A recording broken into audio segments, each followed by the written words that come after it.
going on, guys? My name is TheJongasm. Today I'm bringing you guys a boatload of facts about Disney Pixar's newest release and, in my opinion, one of their best, Inside Out. If you haven't seen it yet, I highly recommend you not wait a moment longer. I myself actually just watched it for the first time a couple of weeks ago, and I'm proud to say that I only teared up 4 times. Like, I'm not bragging or anything, but that's like 3 times less than when I watched Dumbo, so I'm pretty proud of it. I know you guys aren't here to learn about my emotional instability though, because that'd be weird. You're here to learn about some trivia. So I say it's high time we get started. Sit back, relax, and enjoy these facts.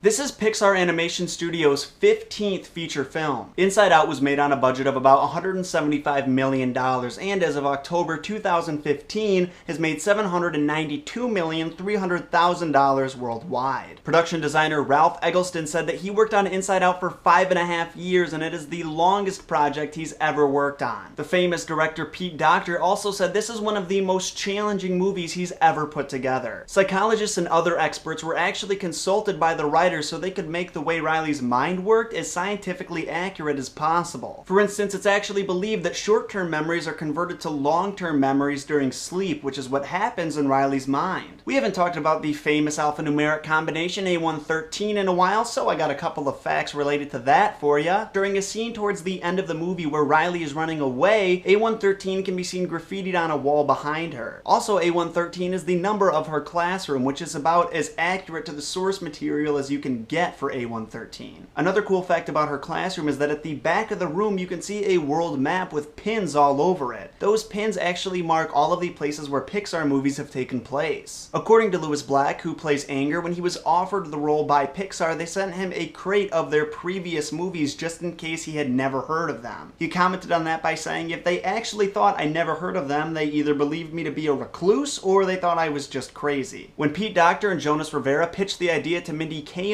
she actually broke into tears. She said that she just thought it was so great that Pixar was actually showing how difficult it was to grow up and how okay it was to be sad about it. The actress who plays Riley, Caitlin Diaz, was 11 years old when she was given the part. Because the movie took so long to make, Caitlin actually went through puberty during the process of production. Because of this, she had to alter her voice and make it sound higher so it would match the parts she recorded prior to puberty. The actress also revealed in an interview that during the scenes where Riley was crying and she had to record Riley's dialogue, she was actually crying as well. She said that to make herself cry, she pictured her cat being dead. For the voice of toddler-age Riley, the production team recycled dialogue from Mary Gibbs, who played Boo in Monsters, Inc. Depending on the country of release, Riley's dad daydreams about either hockey or soccer. Apparently, the dinner scene where her dad is distracted is based on a real experience by Pete Docter. Originally, when the movie was being written, Joy was going to be teamed up with Fear because the writing team thought that that would be a funnier pair. Colette, a character from Ratatouille, can be seen on the cover of a magazine. The massive shelves that house the long-term memories curve and bend because they're supposed to resemble the cerebral cortex's outer surface, the part of the brain that we can all see with the wrinkles and folds. The headquarters used by Riley's mother's emotions is actually the same headquarters used by Riley's emotions, only with an orange curtain in the background. Apparently, the mother's headquarters was supposed to resemble the set of a talk show. I feel like they did a good job with this, with the way that the emotions talk to each other and how they all sit in front of that big table. It kind of reminds me of The View. This film marks the 15th time that John Ratzenberger has had a role in a Pixar movie, and the 2nd time that role was a construction worker. The different colors on Bing Bong's flower represent the different emotions: joy, fear, sadness, anger, and disgust. There is a hidden Mickey symbol, as there usually is in Disney and Pixar movies. At the top of Riley's control panel, there are 3 buttons that form the classic Mickey head shape. Riley's chief emotion is joy, her mother's is sadness, and her father's is anger. To me, this kind of sparks a conspiracy theory in my head that the mother may have depression and the father has anger issues. Commenting on the unique character design, Pete Docter said that they were created using energy because they're trying to represent what they think emotions would look like. Instead of solid, smooth skin, they have a bunch of little individual particles. The appearance of Riley's imaginary boyfriend was based off of One Direction. You guys may have noticed this, but at the start of the movie, Riley is wearing bright colored clothing, but as the story progresses, progresses, and as she becomes more depressed,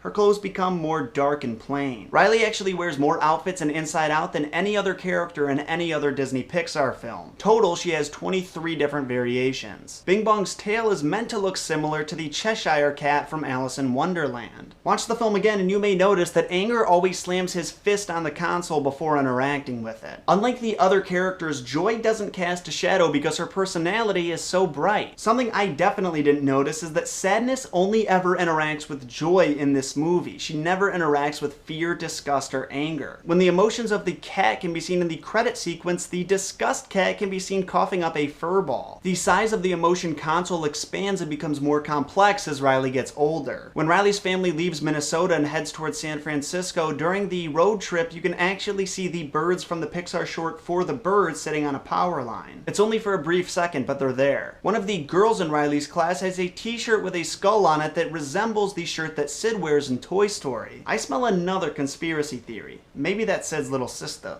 When Riley dreams about her house, we can see a rat that looks similar to Remy from Ratatouille and a bear that looks similar to Eleanor from Brave. In the memory sequence where Riley and her mother are taking pictures in front of a statue of a dinosaur, that dinosaur and the one that the car crashes into are actually two of the models used in Pixar's upcoming film, The Good Dinosaur. When Joy and Sadness are passing through Imagination Land, a board game titled Find Me with a cartoon Nemo on it can be seen. Another game that can be seen, Dinosaur World, is also a nod towards The Good Dinosaur.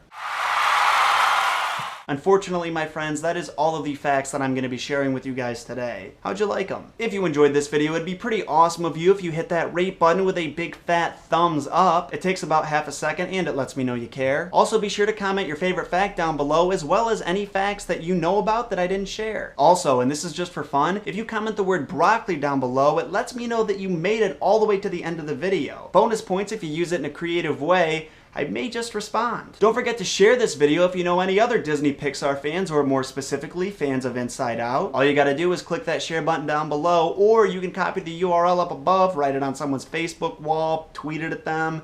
Whatever kids do these days. Of course, I've got the links to my Facebook and Twitter accounts, as well as Instagram, in the description down below. Go give those a like or follow if you're feeling like being a super fan today. And after you do all that, if you want to send me your life savings or some of your plasma, make sure you write on my Facebook wall and we'll get in touch. I'll give you my P.O. box. Thank you all so much for watching, and I hope your vidgasm wasn't too messy.